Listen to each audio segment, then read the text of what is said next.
Culture. Season 2, Episode 12 of the Hall of Fame show, and Evan, we don't exactly have a loaded show, but since we've come up with our regular segments, it's a loaded show. Every show's loaded. Yep, we are like the nachos at Buffalo Wild Wings. Yeah. I'm still looking for a sponsor anywhere. So, we keep throwing them out one at a time. Maybe somebody will pick us up. Well, Segway didn't sort of pick up on what we were laying down, but we could try. So we've got like our usual segments, which are now usual segments. Evan presenting the good, the bad, and the ugly this week. I've got elevator up and elevator down, although it's 2 ups, so I've sort of like spoiled a bit of that. You've got your death march, and then we have, I think, what did you call that? The game, the game show that nobody in America wants to play. Yeah, or they don't know they want to play it yet, but I think it will be good.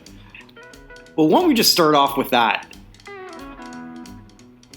Sure, go ahead. Why don't we've teased it enough already because we didn't actually mention what it was. So No, we didn't. It's the game show where Evan is the contestant, and I told him not to do any research. It's called How the Hell Did This Guy Get into the WWE Hall of Fame? And it's the celebrity part edition. About this game show is? What's that?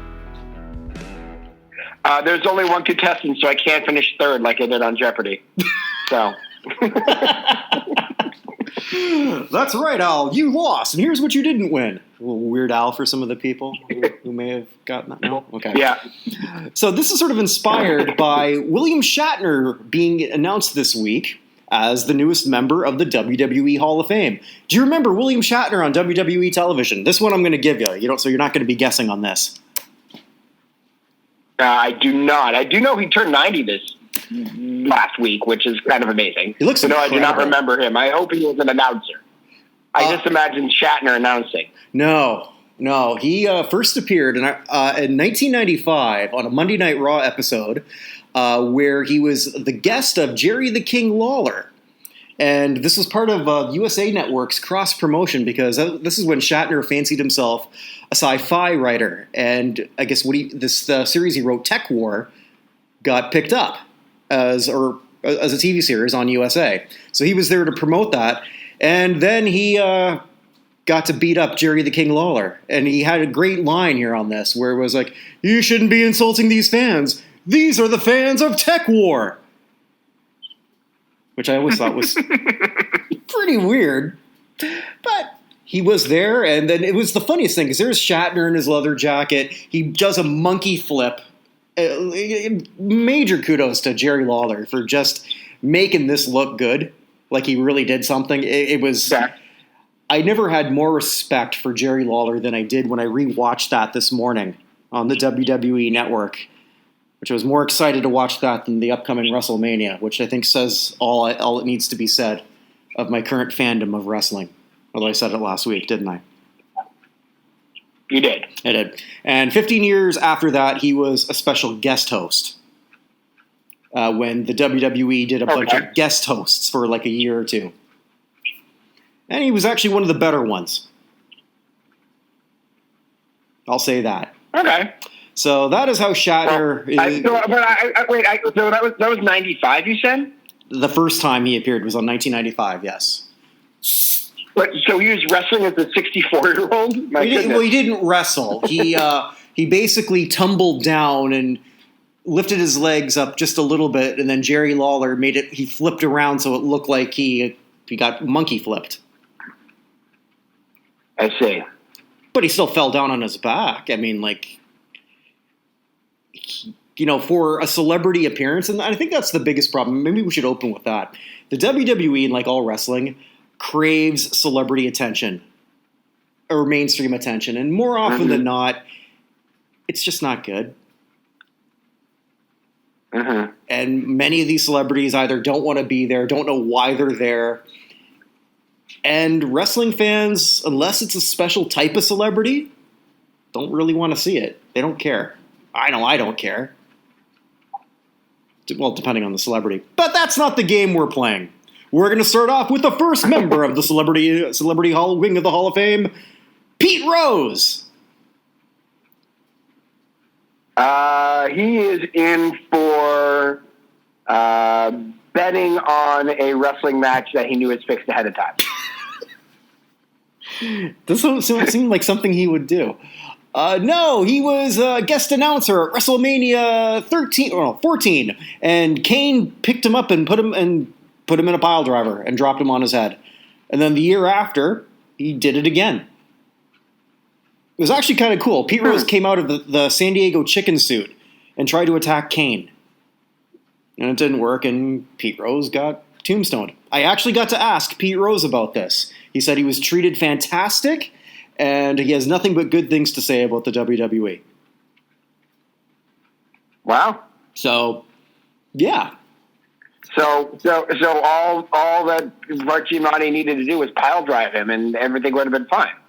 Well, yeah, but Pete was because that WrestleMania was in Boston. Yeah, that's a good. He was in Boston, and then he went all full heel. He says, Bucky Dent says hello. He really played it up. He did great. Like, he's just like one of those guys who's just said, you know what, I'll do whatever you guys want. Love it. Okay. Good. Yeah. So that's a thumbs up for me. And if you're going to have a celebrity wing, you might as well have somebody who gave a shit and respected them.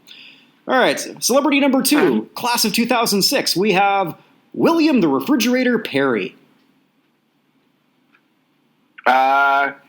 He is elected for not allowing Walter Payton to get into the ring and getting into the ring himself. Close, but no cigar. He might finish third after all. He was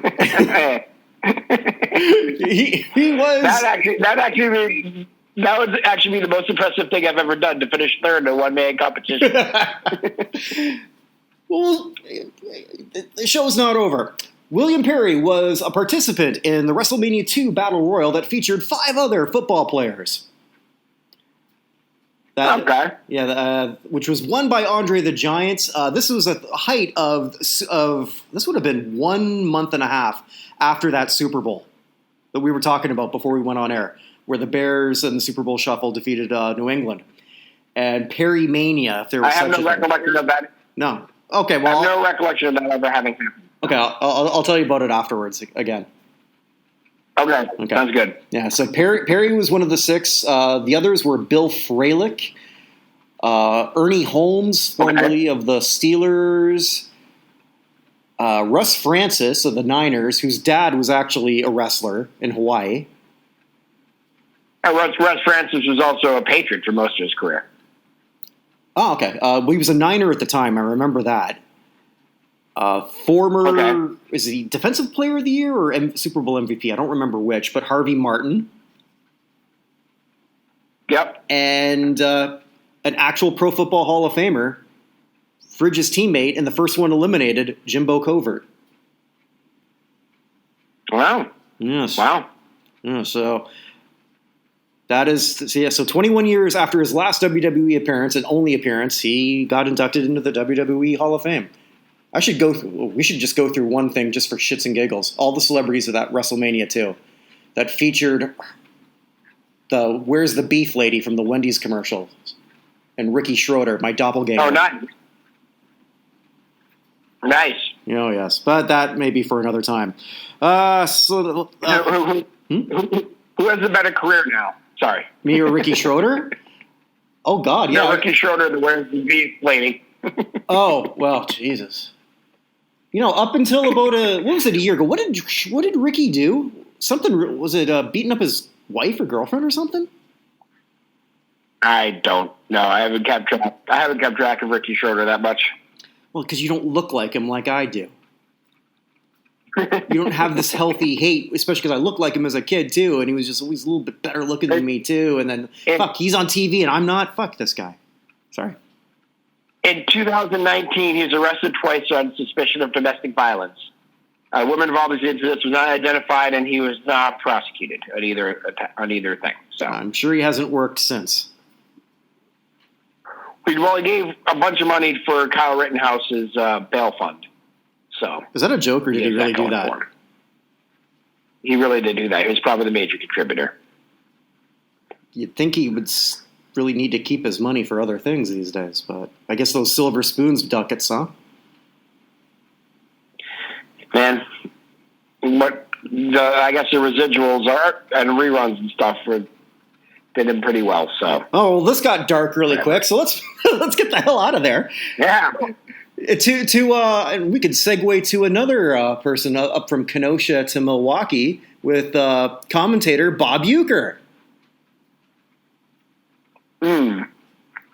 I'm sure that Bob Uecker was a commentator, and that he, when someone got thrown out of the ring, he said, and then he got thrown just a bit outside. Oh, I wish he would have done that. Yeah, that would have been so cool. No, he was a guest ring announcer, and then he did some commentary at 2 consecutive WrestleManias. Okay, I feel like I got partial credit for that. I think so. Well, I mean, like he was there for his voice, and he was entertaining. Bob Uecker can't not be entertaining. No, I still think that his reaction upon getting elected to the Hall of Fame, the Baseball Hall of Fame, as a announcer, is still one of the greatest ones of all time. He said, "It's about time. I should have gotten in as a player." He's a career 211 hitter. Well, like he's even said, like if he ever had one good season, it would have ruined it for him. I know. So, all right, this one I don't think you're going to get. It's also the second celebrity inducted by Kane, and that probably won't help you. Drew Carey. No. Oh no, Drew Carey wrestled. Mm-hmm. I think I've seen the highlights of Drew Carey wrestling in something. I don't know what, but I've seen him wrestling somebody before. We're playing fast and loose with the word highlight. All right, I have seen video. Well, he did wrestle, so I'm going to give you that one. He appeared unannounced as a participant in one of the Royal Rumbles, where he entered the ring. The Hardy Boys eliminated each other, and then Kane came to the ring and then pretty much scared him, and then he ran over the top. He walked over or waddled over the top rope. Like I could have done that any more athletically than he did. So he was on screen for a grand total of 3 minutes. And again, an unadvertised appearance. Was the Royal Rumble in Cleveland? No. I don't remember where, but I know that Cleveland's never had one. Why the fuck do I know this? Because you are a nerd. Yes. That's true. Okay, and here's probably the best one they have, Mike Tyson. I'm sure that he was involved in a. Let's see, who would he have wrestled? He wrestled Booker T. No. He was the Hulk Hogan. No. At WrestleMania 14, he was the special guest enforcer for the match where Stone Cold won the title against Shawn Michaels, and then he turned on and he joined Degeneration X, only to turn on them at the end. And he was on TV for 2 straight months promoting this, and that investment helped turn around everything for the WWF, then named WWF, against WCW. Mike Tyson loves pro wrestling. Nice. Yes, so a great inductee, and the next guy is actually a great inductee, although you hate this guy. Okay. Donald Trump. Yeah, I knew it was probably going to be him. Why is he in? I mean, because he is best friends with Vince McMahon, essentially. It doesn't matter what else he did. That's all you really need to know. I'm not going to make the comparison I was going to make because it's unfair to both people. But it helps. It helps that he and McMahon are like bosom buddies. So they are friends, so you get partial credit. But to be fair, Trump was heavily involved in a WrestleMania that I think is the highest drawing one, where he put his hair on the line against Vince McMahon's hair when they both had people wrestle on their behalf. And it did huge business. So, whatever we think of Mr. Trump, he belongs in the celebrity wing, in my opinion. That's fine. I have no trouble with him. I have no trouble with him in the celebrity wing of the WWE Hall of Fame. Yeah, as a president, that's a different story. But that's a second political thing, and I think we've already expressed some leanings here, and we might be offending some people. So let's move on. We'll offend you later on with something else, non-political. Okay, sounds good. All right, sounds good. Another great one. So 3 in a row that is fantastic. Mr. T. Yeah, that's he was in a WrestleMania. I'm pretty sure, correct? That is correct. The first one, and the second one. Yeah. The first one where he teamed up with Hulk Hogan against Roddy Piper, and Paul Orndorff. The second one where he was in a boxing match with Piper. How good do you think boxing is when it's fixed? How good do I think boxing is when it's fixed? Mm-hmm. Probably not that great. You are correct, sir. Extra point.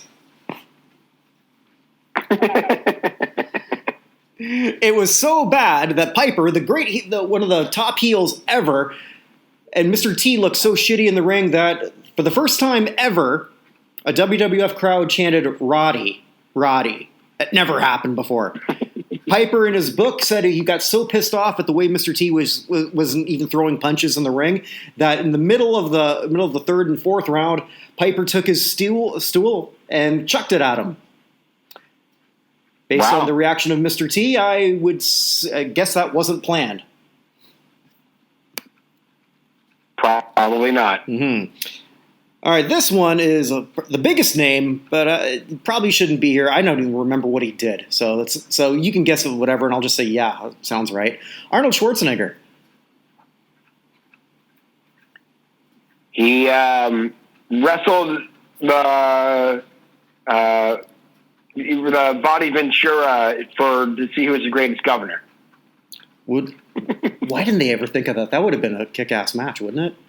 My governor's better than yours. I think I have the wrong. I think I'm in the wrong line, man. I think I should just be a WWE promoter, a writer. Well, it can't be worse than what they got now. I don't even know what the hell he did. I think he's just friends with a bunch of wrestlers through bodybuilding. I don't know. Mm-hmm. I know this much. The coolest picture I have ever seen in my life is with Andre the Giant, Schwarzenegger, and Wilt Chamberlain, and Andre and Chamberlain are holding up Schwarzenegger. Mm-hmm. Yeah, I've seen that one. Yeah, that is, no matter what anyone does in life, and Evan's already established that I'm a nerd, so it's not that much, but no matter what you've done in life, it's not cooler than that picture. Yeah, they make Schwarzenegger look like Tom Cruise, Danny DeVito, someone like absolutely tiny. Oh, it's insane. Absolutely insane. Snoop Dogg. He was actually a doctor who helped people with their pain. with I'm sure some special herb. Using specially designed herbal supplements. So. He is, I think, from what I recall, he did a couple guest host things, and then he was, I think, a host of a women's battle royal, which, yeah, he came up with a pimp chair and a pimp cup. So I think that sort of explained how they viewed women's wrestling at the time. Having said that, that year, though, when he was inducted, he wrapped his real-life cousin or niece, I don't know whether it's cousin or niece, Sasha Banks, down the aisle. So I think but I want to say that Snoop really likes wrestling, but let's be honest. I think for the right price, Snoop would endorse anything and everything. How does he get a pass, Evan? Because he's taking over the crown from Willie Nelson. Like he's this next generation's Willie Nelson. That's a good. You're right. Willie Nelson could pretty much do everything either, and no one would give a shit. That's Willie. Snoop Dogg can do whatever the hell he wants. He just hosted the Puppy Bowl with Martha Stewart. And he doesn't lose any street cred. He and Martha Stewart are like best friends. They're legitimately best friends. Well, I mean, she has spent more time in jail than him. That is true. And I'm pretty sure she's capped more people than he has. I mean, wait, did I say that loud? Don't come out free, Martha. I'm sorry. And our final one, Kid Rock.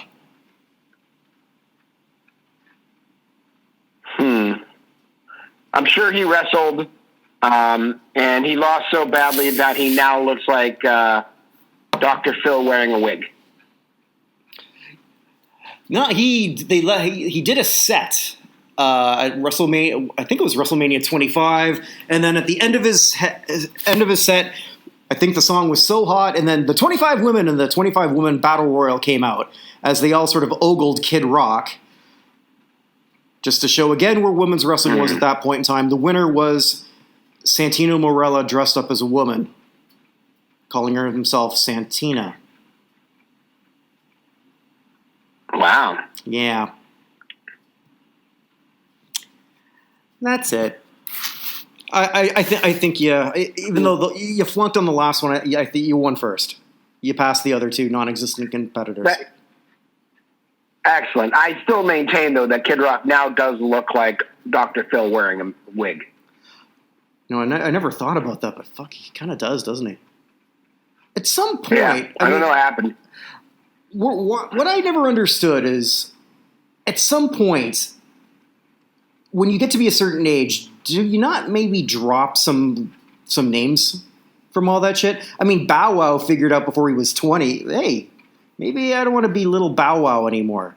I'm a full-grown Bow Wow. But it was the right move. Probably. I mean, it sounds stupid when you do it. Of course, I guess he can't just call himself Rock, can he? No, here we go. He could fight Dwayne Johnson for that. There you go. Book it. I'm pretty sure Dwayne Johnson would have to be basically tied one arm behind his back and blindfolded to give Kid Rock a chance to escape the ring before anything bad happened. So I don't know why it is that I'd actually want to see that. I don't even hate... Go ahead. You don't even hate Kid Rock? No, I don't hate Kid Rock. I don't like a lot of his opinions, but I do. Go ahead. Yeah. Go ahead. Well, I was just going to say, like, musically, I have mad respect for anyone who can cover a lot of the genres that he has. Mm-hmm. Does he look like a white trash dirtbag? Yes. Does he think like one? Yes. Does he have some incredible musical talent? I think he does. I agree. He's got some musical talent, yes. So, but the voters don't maybe agree with me because his voting on the not Hall of Fame's rock section isn't good. Mm-hmm. He keeps going down every year. Probably will again. But moving on, should we get to one of my favorite segments, The Good, The Bad, and The Ugly? Let's see if I queued this up right. Oops. Oh, I didn't do that right.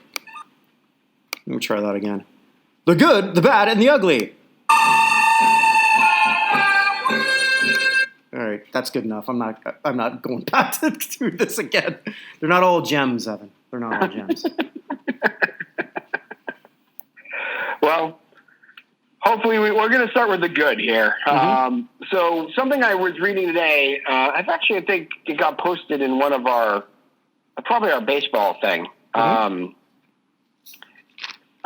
Just the record number of women who are going to be in baseball this season. Was it 23? Did you see that? Yeah, I did. Yeah, was it 23 coaches, I think?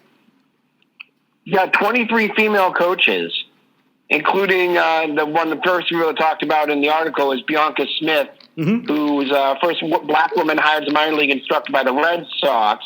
Again, historically, not anymore, but mm-hmm. historically one of the most racist organizations in the history of sports. Mm-hmm. But I just like the idea that there's a lot more diversity in who's being allowed into the brain trust of these different sports. And it's going to be making a difference in the way things are run and the way things are done. We have Kim Ng being the first ever general manager. Now we're having more and more coaches get in. I think it's good for the sport, particularly a sport that needs new ideas coming in. Mm-hmm. I think it's a really great thing to see this happening unexpectedly, really. Like, I didn't realize that this was very much a thing. I know in football, the 49ers had an offensive line coach, and I think there's a strength and conditioning coach somewhere who also is female. But it's just not something you see a ton of. No. And you're seeing more and more of it. And I was shocked that there were 23 of them all of a sudden through the system. Not that that's, I know baseball's got, 17 levels, or if Rob Manfred had his way, he'd eliminate the entire minor leagues, apparently. I just thought it was pretty cool to see that unexpectedly today, and the report on it was pretty neat. So yeah, I think that's good. I agree with you. And like, to anyone who was sort of like thinking, well, it's not like they're playing. Okay, yeah, I know they're not. It doesn't mean that they can't sort of contribute in different ways. We all know that. If we look at who's the assistant coach for the Spurs, Becky Harmon. Thank you. All right, Harmon. Thank you. Great women's player. Could she have played on the NBA level? Absolutely not. There are a hell of a lot of coaches who make it that level who made it there couldn't either. But her fundamentals were sick. So it's not like she can, there's nothing that they can't bring to the table. How many managers or coaches didn't have the physical skill to make it as a manager? A whole lot of them. How many of them can? But they all can add something a little bit different. So why not? Yeah. No one can give me a good reason why you can't hire a female for any of these positions. I don't care that they wouldn't have been good enough to play. I don't give a shit. So yeah, that's a good. Yeah. And by the way, I misremembered. It's Becky Hammond, not Harmon. I had the wrong last name, so I just wanted to make sure I got that right. So, but yeah, no, there's absolutely nothing wrong with anyone's brain, and if they have a different idea and a way to do things in a way that might make things better, a way that might make baseball more interesting, because let's be honest, it's not got the best people in charge right now, and it hates itself, and it needs a makeover, and they need to figure something out. I just thought it was a pretty cool thing today. So that was my good. Mm-hmm. Well, what's the bad? So I'm 50-50 on the bad, because the bad and the ugly are equally. I'm trying to stay away from politics, so I'm not going to go there. I think since we've talked about so much, I'm going to make the bad Tony Busby, the attorney who's bringing all these charges against Deshaun Watson. And it's not for the reason he's bringing against Deshaun Watson. So a couple days ago, he had released a statement basically saying someone asked why there weren't any police reports for any of these cases. And he's saying that he wasn't bringing any of this information to the police basically because he thought they might be biased in favor of the Texans or biased against him because of past connections of different things. To which I say, then get yourself off of this case.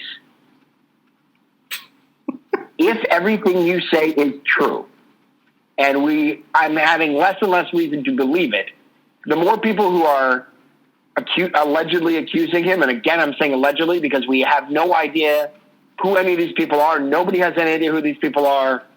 People are like, well, come out in the trial. You and I both agree there's probably not going to be a trial. No.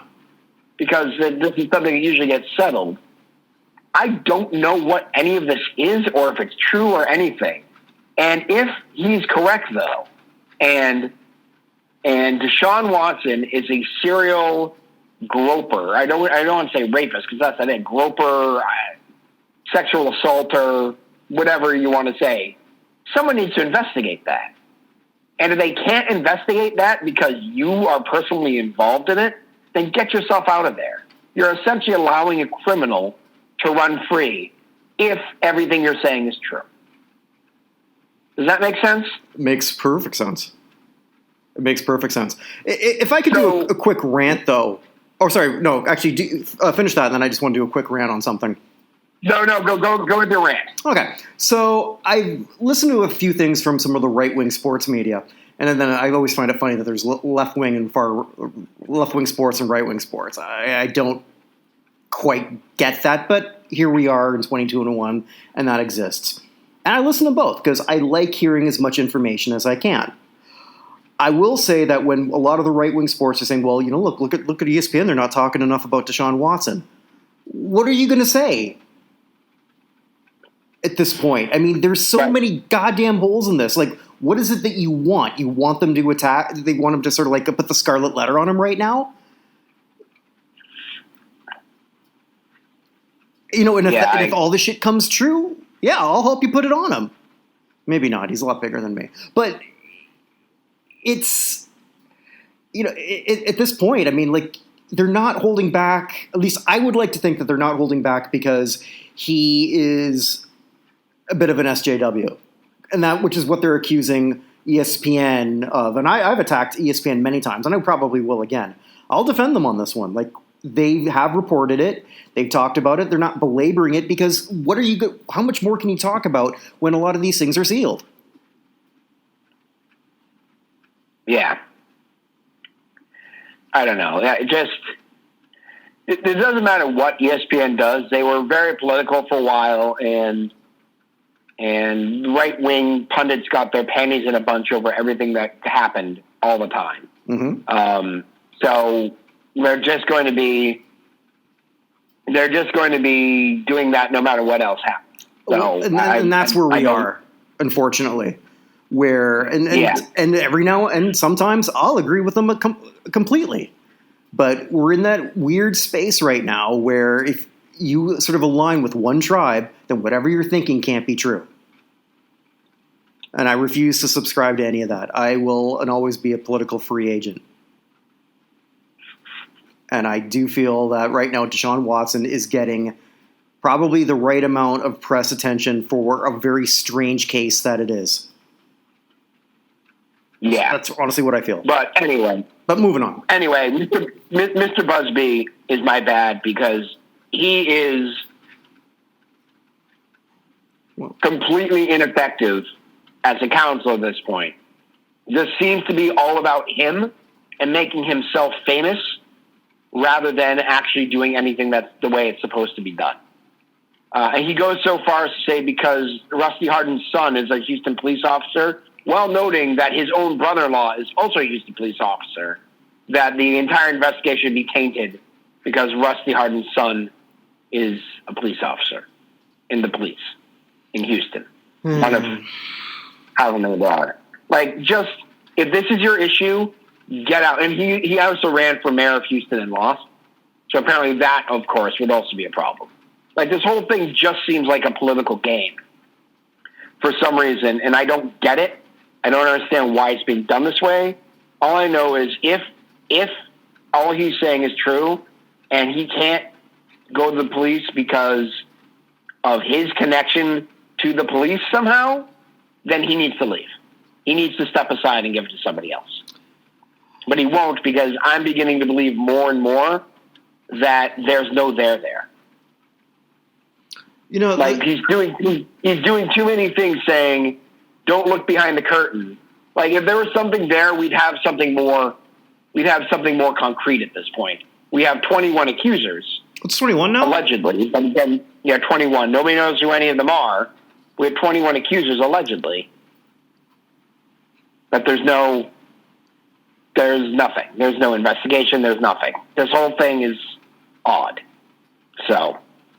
This could be the first year that Jacksonville Jaguar merchandise outsells Texans.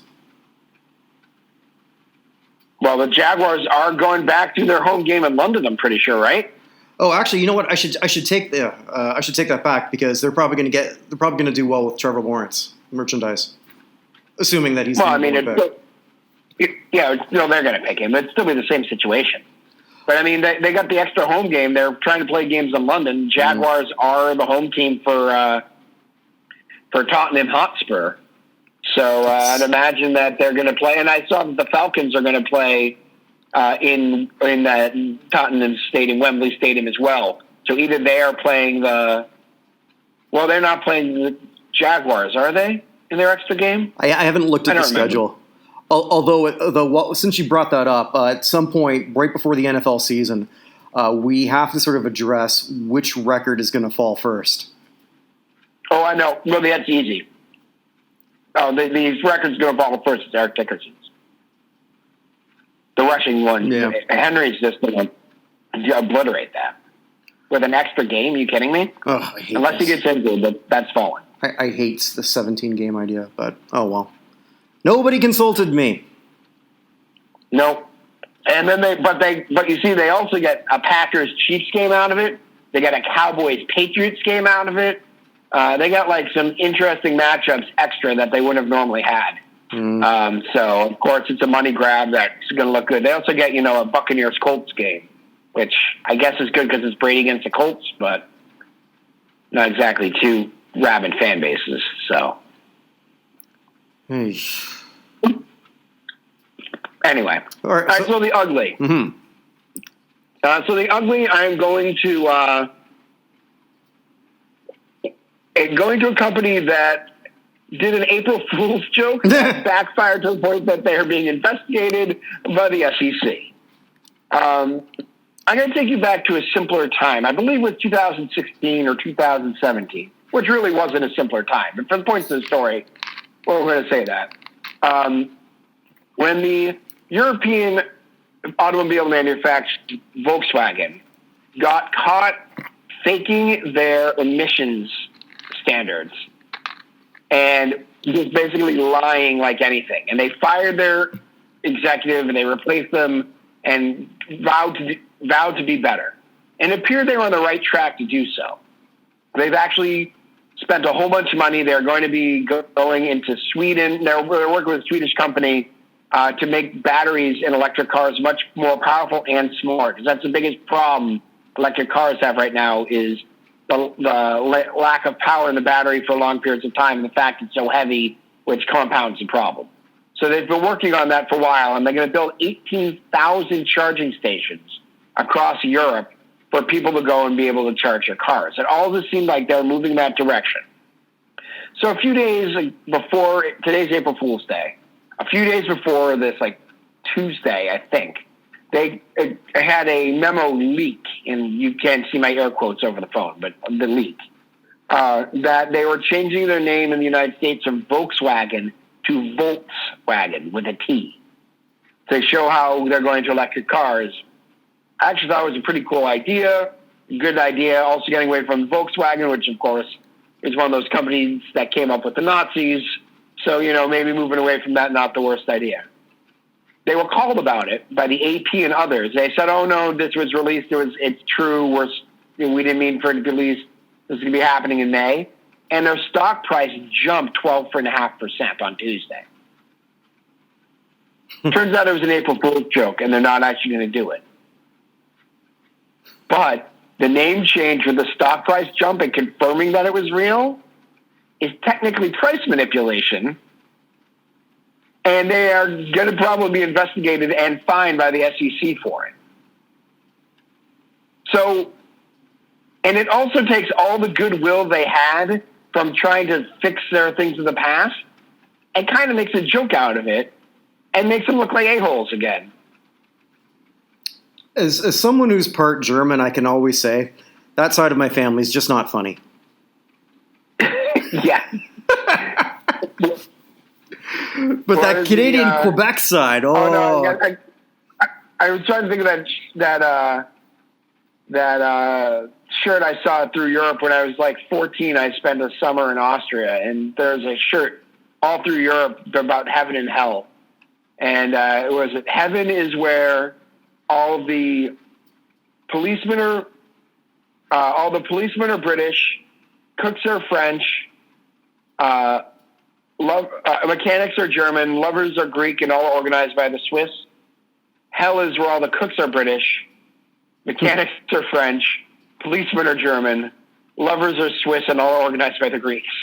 That was a shirt that was going on back then. But comedians are also something that they don't do well. Comedy over in Germany. No, they do not. Yes. German comedy is... Well, it's about as good as their scat films, which they're also known for. Oh God! No! Back up. I don't know. I don't even ever want to touch that topic on our podcast. Thank you very much. Okay. Well, anyway, that'll be the last time we ever touch German scat. So let's move on. Wow, you went back there again. So anyway, Volkswagen. That was ugly. That's a very bad way to do things. It's a bad way to scrounge a whole bunch of goodwill that you've been building up, and you got yourself investigated, and Tesla didn't have to do anything, and it just looks better by comparison, which is ridiculous because Tesla's run by a megalomaniacal maniac. So, good for you. That you're the ugly of the week. Okay, so I guess now we've lost a few people. No major names. One I'm sort of want to talk about a little bit about. Do you want to build up to that?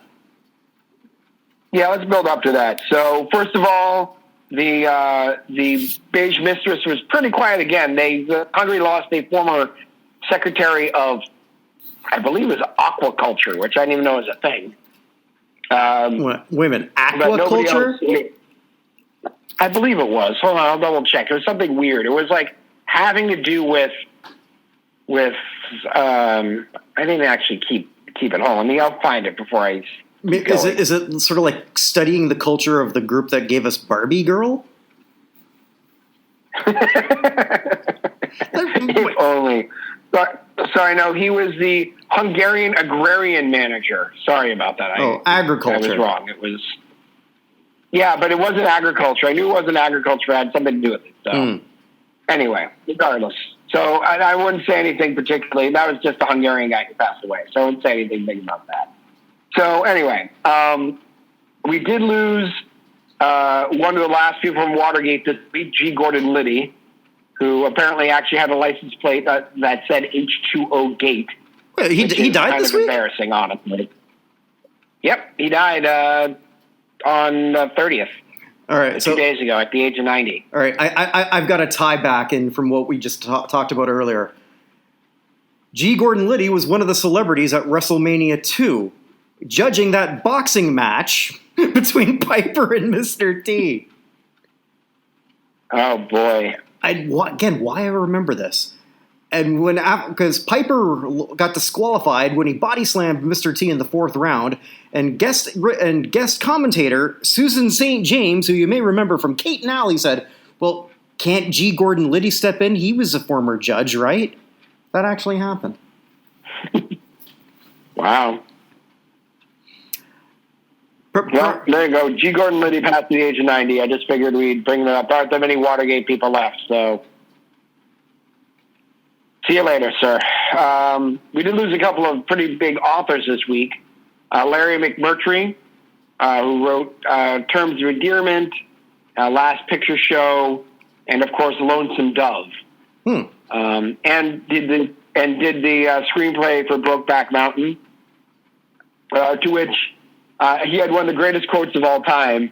They said, "I hate it that people call Brokeback Mountain that gay cowboy movie. They're itinerant farmhands." I tricked my dad into watching that movie because he just likes every movie that's got westerns and horses. So we gave him that. My brother and I gave him that for Christmas. So yeah, go down there and watch. How did he take it? Oh, after he came up, he said, "What the hell's going? What the hell?" Different time from he wasn't really quite understanding of all that. Because we checked down on him about like a half hour, and she was like, "This movie's pretty boring. Nothing's happening." And then something happened. Yes, the older generation.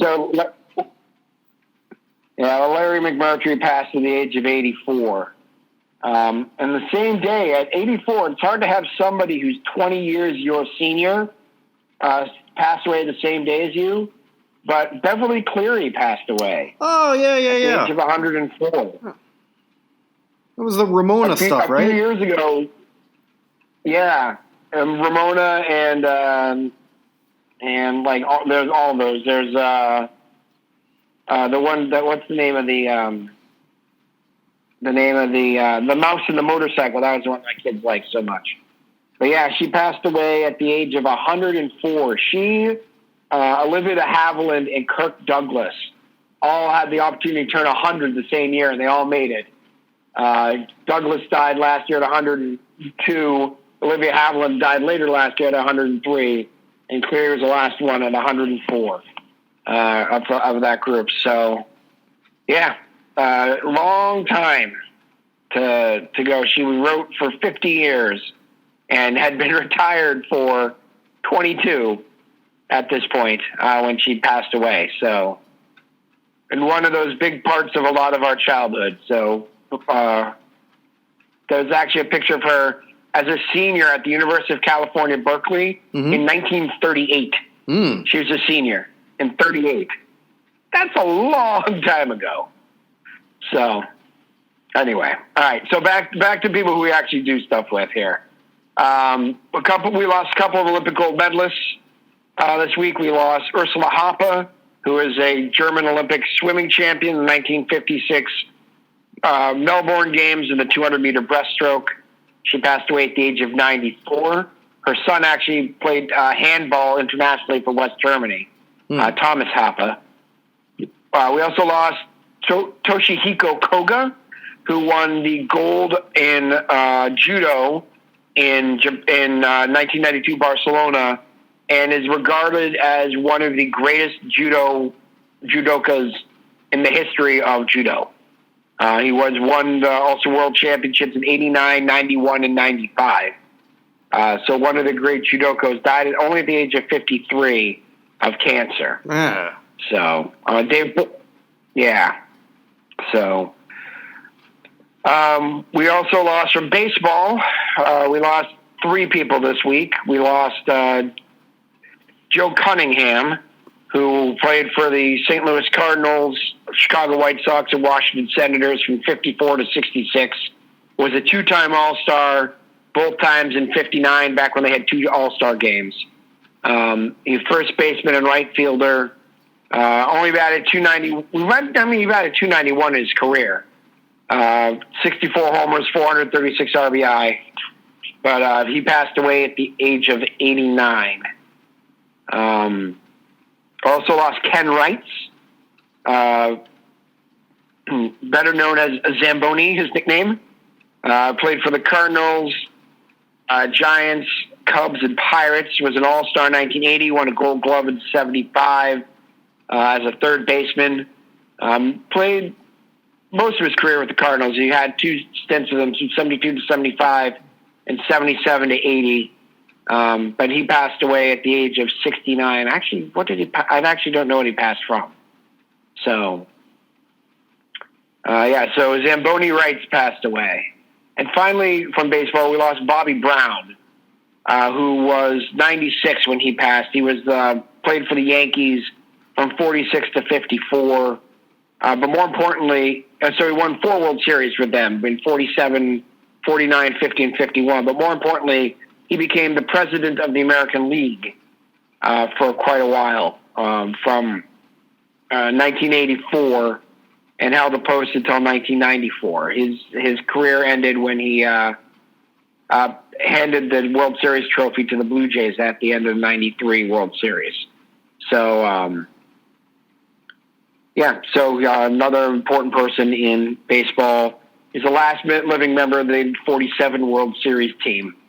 For the Yankees. You know what? Every time he had to make a tough decision, and people questioned him on it, he just said, "Well, it's my prerogative." I was trying to come up with something with every little step. We may need a new edition of this episode. Oh. Anyway.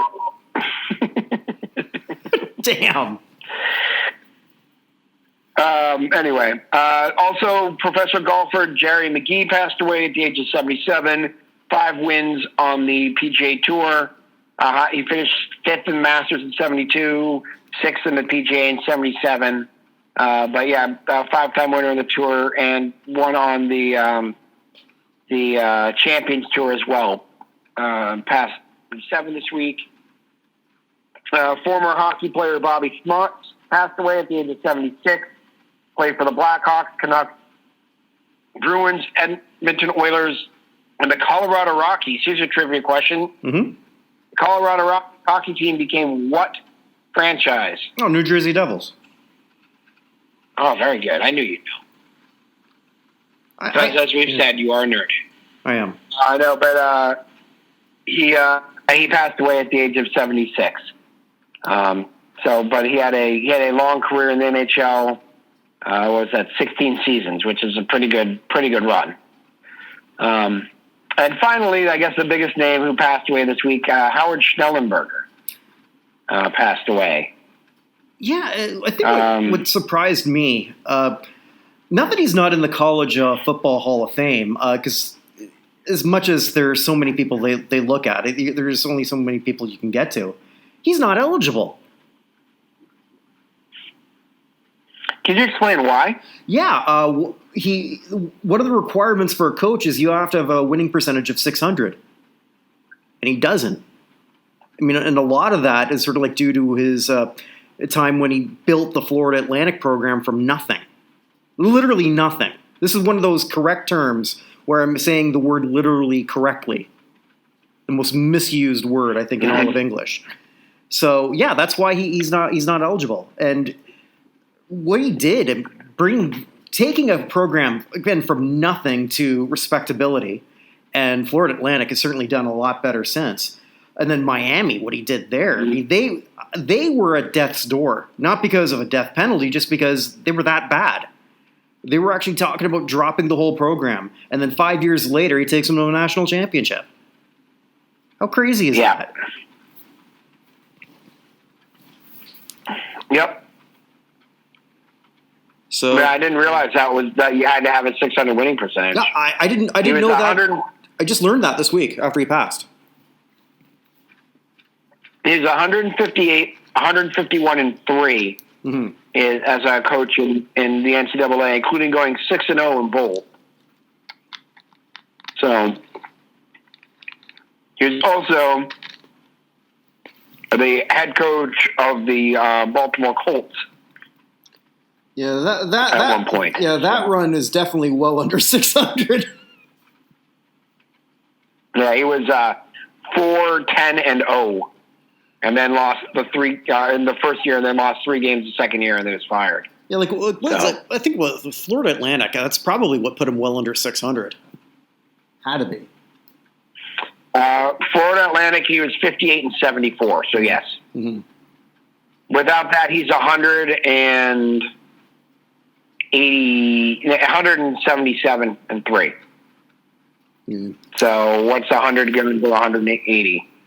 That's got to be 60%, right? I would think. But yeah, it's that's somebody who's never going to be considered unless they sort of alter a rule, which they're not going to do. Yeah, he was also named he won a Lifetime Achievement Award, though. The Paul Bear Bryant Lifetime Achievement Award in 2021. It's an awards banquet, or it was done earlier this year, given to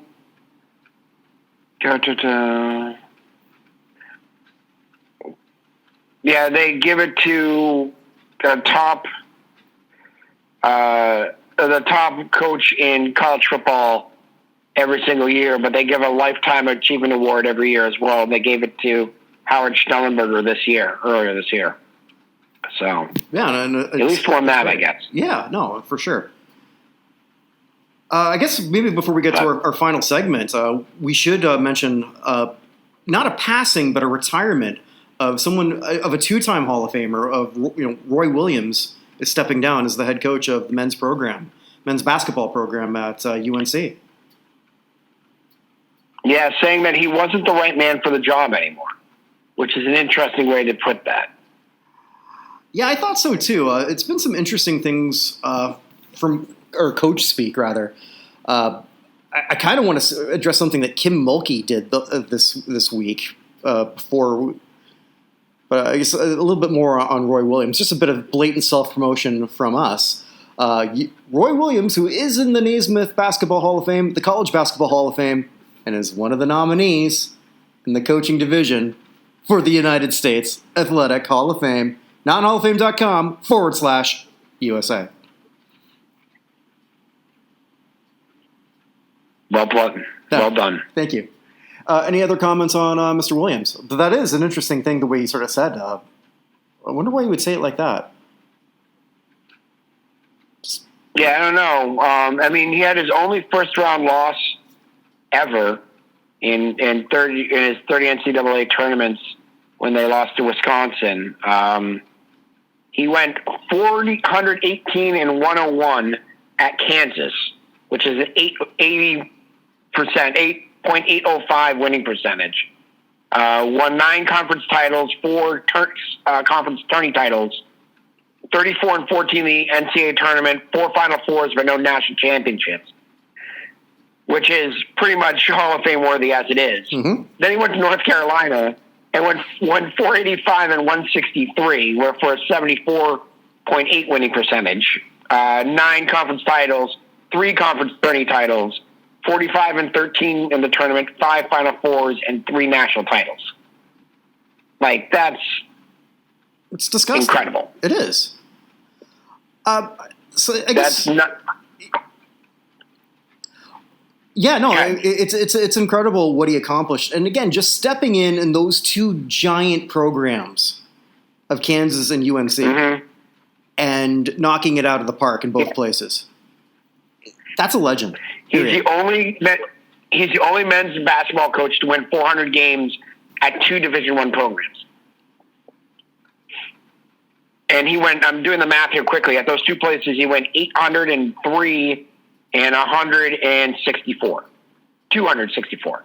803 and 264. That's like a 770 win percentage. Incredible. Sorry, that says it right here. 774. 903 and 264, a 774 winning percentage.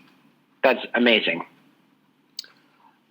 So before I guess I close off with elevator up and elevator down, I saw this one thing, and I haven't been watching the women's tournaments. I really should give women's basketball another chance. I know I say this all the time, and then I just never wind up watching it. Something else always sort of takes my mind or my viewing options away from it. But I read something that Kim Mulkey said, and she's the head coach of Baylor on the women's side, before they were going up against UConn. And she said, well, I'm not going to be able to outcoach Gino. Why would you say that? I don't know. For what purpose do you say something like that? How does this? And is she a Hall of Famer? I think so. Already, I believe she is. She's been nominated. Yeah, I'm 97% sure she is. Okay, so then why the heck? I'll look up while you're talking. Okay, I don't understand, and maybe because I haven't been a head coach at this type of level or anything like that. But what's the motivational words behind that? How does this make your players think? Well, maybe she's just going to put us in the wrong spot. We're playing the wrong side of the chess piece here. We're already like two nights down because we're not playing for Gino. Like, I don't get it. What am I missing here in this in this Svengali thinking? Well, I mean, the only problem is she it didn't matter how she coached. She just needed to pay off the refs because that was a foul at the end of that game. Okay, I didn't see it. I know they lost, but okay. Oh, the very last shot, her player, I can't remember her name, went up and just got absolutely hacked, like arm right in the middle of her forearm, like when in her shooting motion. 100% a foul, not called. Airballed it because she was fouled. It wasn't called. Now there's no guarantee she's going to make the 2 free throws, but she does. She ties the game, and who knows what happens at that point. But yeah, I don't know why she did that. And then at the end of the game, she complained about that call with referees, which I understand. But yeah, I don't know. It was just weird. And she was elected, by the way, in 2020. Okay. So she'll be a part of the class that's going in. So yeah, I just thought that was probably the dumbest thing I've ever seen a Hall of Fame or near Hall of Fame, well, Hall of Fame coach as it turned out to be, just ever say, like, in a public setting. I just don't understand why you're saying something like that unless you're trying to make like loosen Gino's guard. I don't think so. All right, let me play conspiracy theory here. UConn's got that freshman who just won the first freshman to win Player of the Year, right? Yeah, she's yeah. Go ahead. Okay. What the women's basketball tournament, and like you talked about it last week, how they did a really shitty job with the equipment and everything, as the pictures that sort of came out. And again, I don't want to hear that they don't make any money, which is true. They don't. They've never actually made money on this tournament. And yes, it doesn't matter. Title IX, it's there for a reason. So to me, that's not a reason. But if this girl is as good as everyone says, and I believe Diana Taurasi just said that she's already the best women's basketball player right now, is it not in their best interest to sort of have to try and build everything around this person? I don't know. It would be, yeah, yeah. I'm not saying that there is. I'm not saying that there's not. But they need a star for women's basketball. What does the WNBA have, or what don't they have? They don't have stars. Yes, we talk about. I just talked about Diana Taurasi. Is she a star? Not really. Diana Taurasi? No, she's when it comes to, and when I'm talking about a star, I'm talking about like a celebrity athlete at a level where where they say something and it's news, where they transcend the sport. They don't have a women's basketball player that transcends the sport.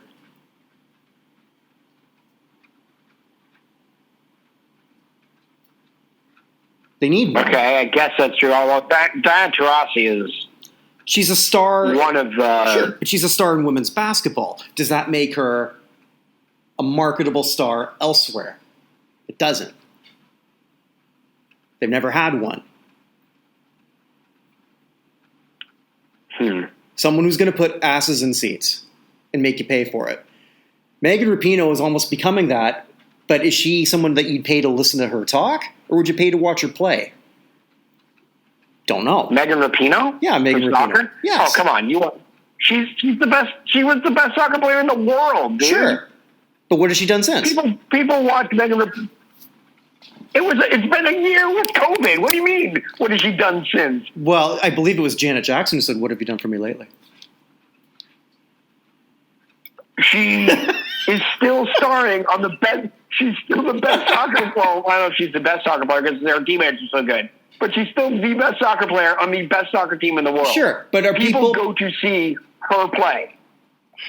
Now you're just getting ridiculous. All right, fine. I'm getting ridiculous, but I'm not wrong. I mean, okay, basketball needs. If you want to say women's basketball, fine, but Megan Rapinoe is a step too far. Okay, but how much more do they have left to milk out of her? What is she, 35? Yeah, she's 35. But I mean, she's not the only one on that team who's very good. But she's the only one who transcends the sport. The others don't. You talked about before, like, Q rating. Megan Rapinoe's got a Q rating. Right. Who else?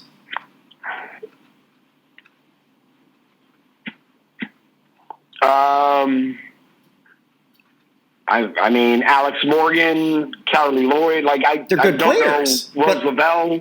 Yeah, I can name like the entire team if you want, but I mean, I don't know what to tell you if you don't I mean, Alex Morgan is probably the next one. But she has to be, because if she's not, because that's the one big thing. Like, why do sports succeed? Because of superstars who become bigger than the game. Best thing that ever happened to baseball was Babe Ruth in the 1920s. Agreed. Yeah. So Megan Rapinoe, whether people love her or hate her, it's a great thing for the sport, in my opinion. Because it's got a lot of people talking about this sport. Women's basketball needs this. They need somebody that's going to be bigger than the game and outside of that to get people to get a little bit more mainstream. That's what I think. This is a long way for me to go for a possible conspiracy on a game I didn't watch. Yeah, I don't. You went a long way down that road. I mean, I think one of the. I mean, there are many tragedies, but one of the tragedies of the Kobe Bryant helicopter crash is that Gianna Bryant may have been that person. I think so. And that's what he was grooming her to be. That's why he would say things like, well, I think some of these women could play in the NBA now. He knows they couldn't. But what was he doing? He was being a good, what do they call it? Girl dad. A term I never heard before that. And he wanted the WNBA to succeed. And those were the things that he was saying to sort of like help that and be a good dad to his daughter. I agree with everything that you just said. They need somebody to sort of like turn a lot of the whole thing around and the perception of it. Because you and I have talked about women's sports all the time. All the time. We do. And and I'm not a big tennis person, but there's only one tennis person or tennis player that I would pay to see right now, and that's Serena Williams. I would go out of my way in mixed martial arts to watch Amanda Nunes. Yeah, you can get me to watch MMA. So okay, but there's. I mean, I have to say, Naomi Osaka. Like there's some female tennis players I would pay to see, other than just Serena Williams. I suppose there's others for me, but yeah. Male or female, that's my number one, and whoever's number two, I have to think about it. It's not even close. Because to me, she's a star. Fair enough. And I think that's what I'm trying to say is when I say the word star, I'm talking about someone who, again, with that Q rating, who just sort of like is somebody that you can sort of like put a Nike commercial on just that person. Not just sort of like throw them in as a token or in a montage. And they've never had one. And that's what I mean. So is Diana Taurasi a star? Yeah, absolutely. In that realm, yes. I'm just sort of like talking about somebody who, when they're walking in the airport, there's like 100 people around them because they can't believe that person is there. That's what I mean. And that's what they need. And Megan's that. All right. Megan is completely that. And I love trash talkers who back it up. And she put the biggest bullseye on her back and she kicked ass. And that's awesome. Forget what you think about her. Yeah. If you dislike her politics, I think that was the most incredible performance I ever saw. And I loved watching the Women's World Cup. Yeah. I watched a lot of it and I enjoyed it. And I wanted to see more, but then obviously COVID happened. But I don't think she went to play more. And that's something that I really want to see a lot of the stuff grow. But it only grows as far as your top person can let you do that. And I don't know. And once Megan's done, because she is in the back end, back nine. She's not the middle six. Of course, yeah. 100%. You know. But I mean, that's the thing, though. So there will be somebody else because, like, for at least in women's soccer, there. I mean, you could say Martha. Again, she's Brazilian, but she's way up there in terms of ability and things like that. It's just because there's someone who's fading, someone else will come up. And true. We had Mia Hamm. We've had other people along the way. It's just they have to pop up every once in a while, at least for women's soccer. as for basketball, I understand. Diana Taurasi is one of the. You don't always say this term about a woman, but she's one of the toughest SOBs who's ever played the game of basketball. She trash talks like anything and backed it up her entire career. But again, you're right; she can't dunk, and that's one of those things that you kind of need to do in basketball in order to get a ton of attention. I mean, just remember how much attention Tamika Catchings got when she finally did it. You know what I mean? So I guess women's basketball probably does need one. I just know where they're going to find that. They need someone transcendent. And that might be her. Or, I'm being very, actually, you know what? I'm being very disrespectful. I'm blanking on her name. Paige, is it? I don't know how to pronounce that name. Buchers. It's spelled Buchers, but Buchers. All right. So, but that's not how you pronounce it, though. Oh. Well. It's like Becker. It's like Becker's, but it looks like Buchers. All right. Well, I was trying not to be disrespectful. I'm sure I did that many, many times on this show towards her. Not that they really care what I think. I'm going to make an effort to watch the Women's Final Four. And then we'll talk about that next week. Well, yeah, she and her best friend may both win national championships. All right. Who's her best friend? Her best friend is what's his name from Gonzaga? Mustache. No, the guy who was the Minnesota football and basketball player of the year last year. Adam Morrison? No. Jeez. Think about this. Jalen Suggs. Okay. Adam Morrison has more NBA titles than Charles Barkley. Yes, true. Okay. Brian Scalabrine has more as well. So. Yes, but people liked Brian. True. I was going to say, I saw a funny list of people who had once had more NBA titles than Charles Barkley. But anyway, we haven't gotten the elevator up, elevator down. Let's get back to sorry. On track. Sorry about that, Evan. I took us on a 15-minute side trip, and which I didn't mean to do. Which happens when I don't prepare things. But here's something I did prepare. I don't have an elevator down because I don't think anyone really had one of those weeks that is going to impact them at all. So I've got two elevator ups, and one's a pretty simple one. And it sort of goes back to that whole thing about curating and just popularity. Blake Griffin, who's now a Net, is also now part of a new TV show that he got on, is it TNT or TBS? I forget, but part of that network. And I think a lot of that is just based on the personality that he showed on one of those Comedy Central roasts. Did you ever see those? I've seen several of the Comedy Central roasts, but I haven't seen the one that he's on. Yeah, if I remember right, and obviously he didn't write the jokes, but it's all about how you deliver them. And he did a really good job. I think his favorite one was Caitlyn Jenner, who was also on the dais, said, and he says to Caitlyn, he says, like, on behalf of the NBA, I want to thank you for giving your daughters daddy issues. Which I thought was great. That's funny. Oh, it was, and he just killed it. He did a fantastic job. So Blake Griffin, he's a bench guy now. Injuries have really caught up to him, but he's still a useful player. Put a title on him, and then when it's all said and done, if he can get a title, maybe another one. And 6-time All-Star? Mm-hmm. Blake Griffin could go a lot of places. And again, if after his career he becomes a broadcaster, and he might have the chops to do it, it's like it goes back to the Phil Rizzuto rule.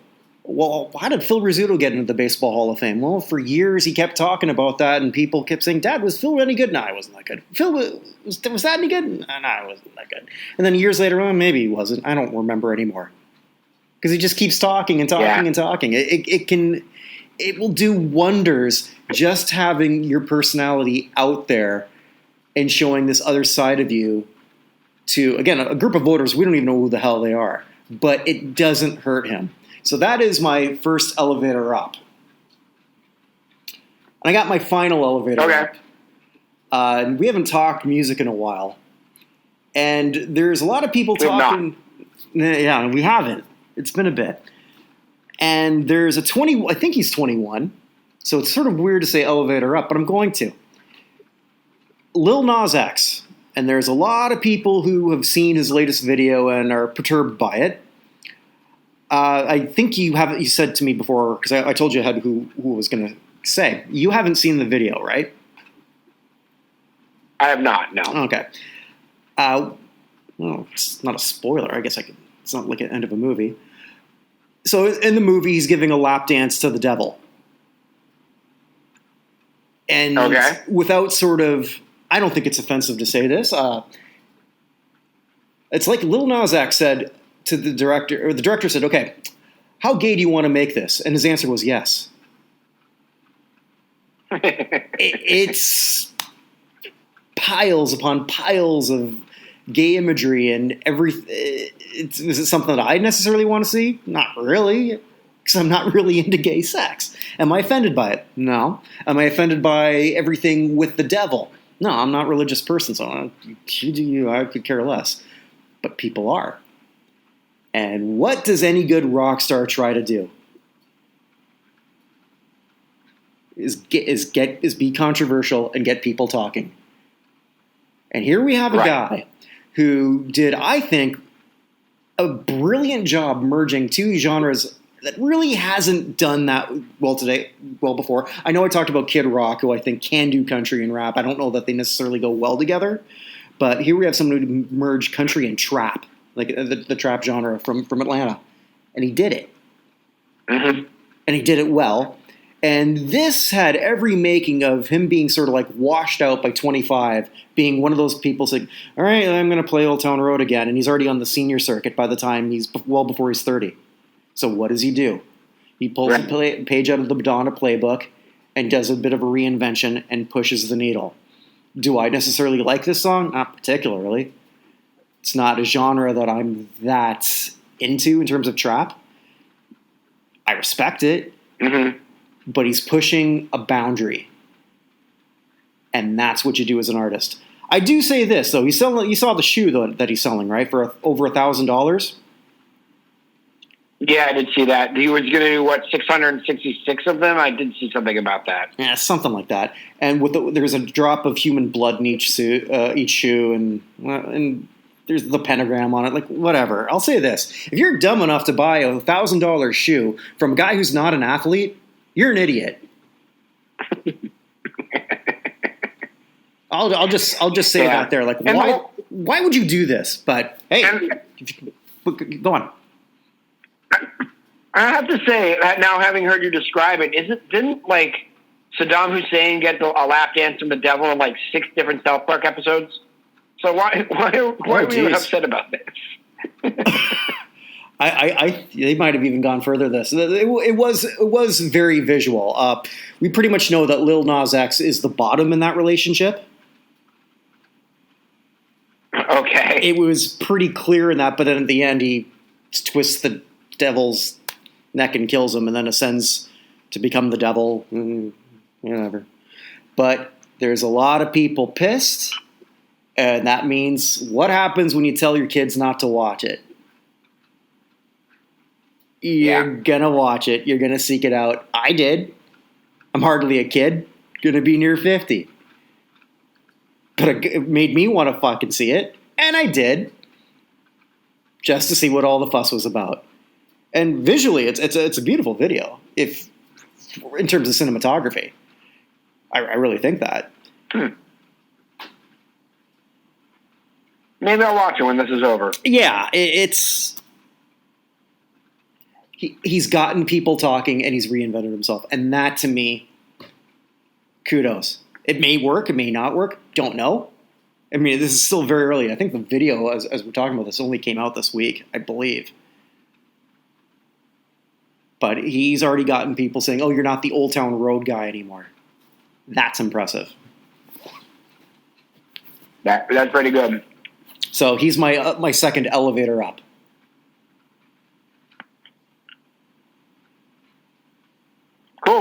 It's a positive week. I thought so. Yes. I mean, like, I'm sure somebody else is going to do something a little bit off kilter. I don't know that I necessarily want to end on this note, so I want to bring up something because I thought today we would talk a little bit about some of the marks in baseball, because it's opening day as we're recording this, that some people could really achieve. And other than, none of them really have that many Hall of Fame implications. Miguel Cabrera is already going to be a Hall of Famer. He's going for 500 home runs and 3,000 hits this year. He probably won't make the 3,000 hits, but more power to him if he can. I was looking specifically at Albert Pujols, who we talked about, was it last week or a week ago? I can't recall. Doesn't matter. Like, that was 3 weeks ago. Anyway, go ahead. Yeah, so he's not going to go past number 5 in home runs. This is going to be his last year. He's at 662 as we're recording this. Number 4 is A-Rod at 696. He's not going to do that. But in hits, no, he's number 15. He could get to number 10, which top 10 in anything is really impressive. So ahead of him is Napoleon Lajoie. I never pronounced this right. Lajoie? I think it's Lajoie. It's just Nap. Let's just say Nap. All right, so he's 7 hits behind him. Yeah. Another 12 to get to Eddie Murray. Then another 28 to get to Willie Mays. Eddie Collins is at 33.15, and then Paul Molitor at 33.19. So, what is that? Doing math in my head. So it's like 87 hits, which he can do. I don't know that he can do much more than that, but he can do it. Yastrzemski's 100 past that, so he's not getting any higher. But I now am invested in Albert Pujols this year because I want to see if he can get to number 10. And that's what I'll be watching. Sounds good to me. Yeah, because I thought that was pretty interesting. Really nothing else in terms of any big milestones that I saw that I think has any Hall of Fame repercussions. Repercussions? Yeah. So I'm looking at this. Hey, if he can catch Yastrzemski, though, catch Wagner, because Wagner's only 1 ahead of him. So, well, he'd have to play the season. So, yeah. He got 130-something hits. He's not going to get there. No. But yeah. No, not at all. 190-something hits. No. The only other one and I thought... Cabrera is second. Mm-hmm. He's at 28.66. Is there anyone else who has a nice round number they can get to? The only one that I thought would third be... is Robbie Cano. The only one I thought would be sort of interesting, but I don't know, is, Joey Votto's at 295 home runs. So he's going to get to 300 this year, which is, I thought, pretty nice. That's about it. I couldn't find anything that I thought was even worth discussing. And even those two. Yeah, I'm looking so for the active hits leaders, 1 is Pujols, 2 is Miggy, you already went through. 3 is Robbie Cano, who has some issues. 4 is Yadi Molina, who he's had 2,001 hits. So he's probably hit his last, milestone for that. And then 5 is the worst human being on earth. So you're not even going to name him. He does not deserve a name. But he'll probably get to 2,000 hits. I'd imagine he only needs 37 to get there. And then Votto comes next at 1,908. So he can get to 2,000 hits this year. Oh, he could, yeah. Edwin Encarnacion at 1,832. No. It's 100. I don't think he's going to make it. Matt Kemp's next. Now we're over 200 hits away for everybody. Brian Zimmerman, Nelson Cruz, Evan Longoria, who had a home run tonight already. Elvis Andrus. So, yeah. I'm just looking here at the home runs. What's Stanton at? Stanton's at 312. So, but he can move up some pretty interesting power hitters over here. 5 behind. Not that I considered him a power hitter, but I always forget how much power he had. George Brett at 317. He should have 318. Oh, that's right. Oh my God! Well, did you see Cody Bellinger lost a home run today? Oh, did he? Why? Justin Turner thought the ball was going to be caught, so he ran back to the dugout, thinking that the inning was over, and it wasn't. But Bellinger passed him, which made him automatically out. Oh, jeez. That's not so smart. No, so yeah, I think that's what happened. I think that's what I read. I haven't seen the highlight of that, but yeah, I saw that Bellinger lost a home run today for that very reason. Mm-hmm. It's very Mr. 3000. No, I want to go back to that damn movie. That's where I want to close off with. How the hell in when he played, 70s, 80s, they didn't have like good stats then? It wasn't like he played in the 1880s and they just lost 3 hits. God damn it. I'm only 20 years away from talking about this movie. Sorry.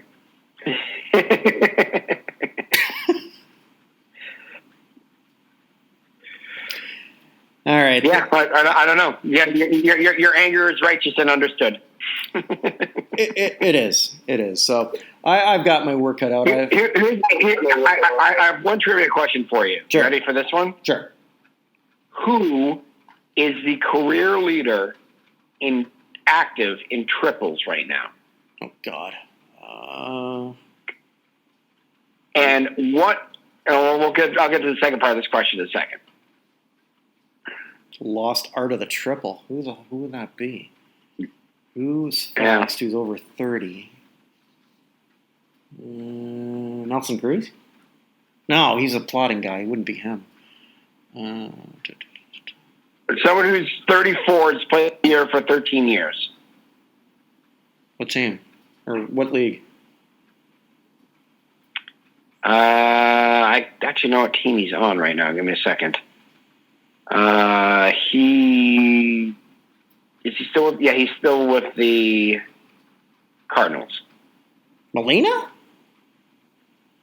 No. I'm blanking. Not Goldschmidt. One-time All-Star. I have no idea. Member of the 2016 Cubs, who won the World Series. Oh, Fowler?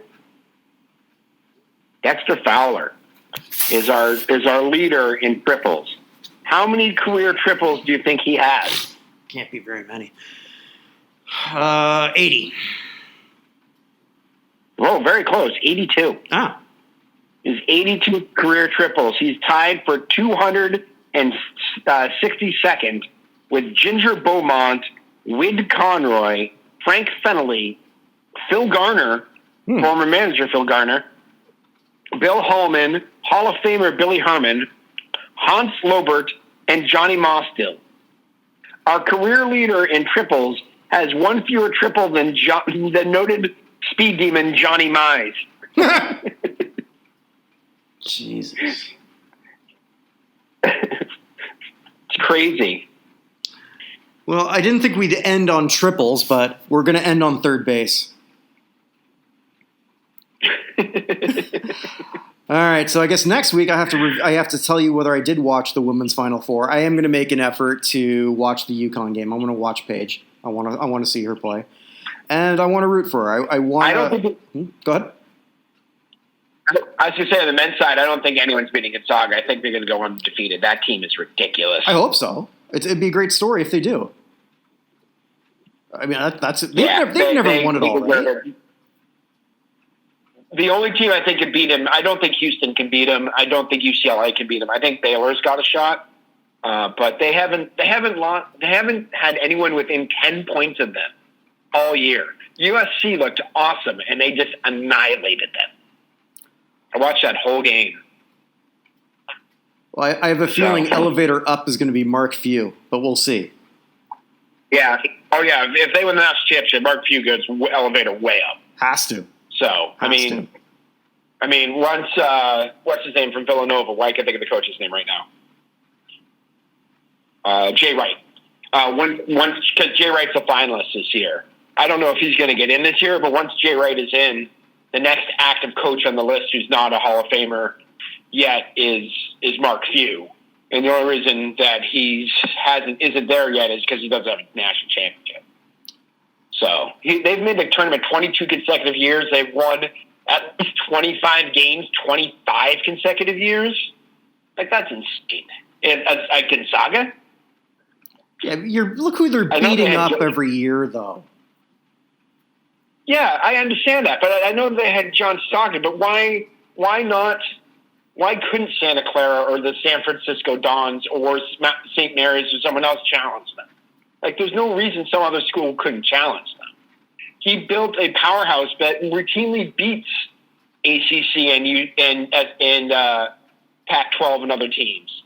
That's true. He beats those teams when they play. It's not like he's the 1 year Wichita State was undefeated going to the tournament and they hadn't played anybody. That's not the situation. Like, Gonzaga goes out and plays people and beats people routinely.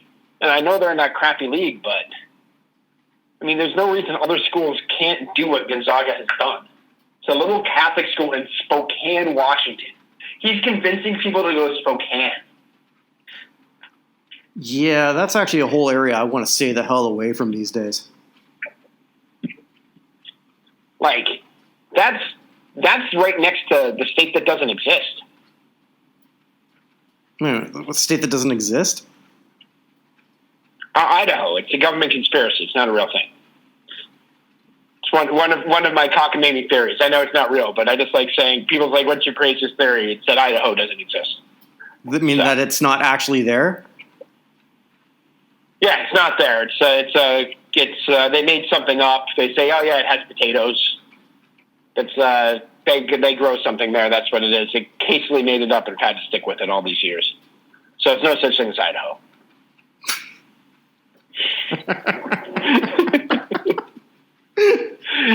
I don't actually believe it. It's just a fun conspiracy. So that I've used as a joke several times when I've wanted to get out of a conversation.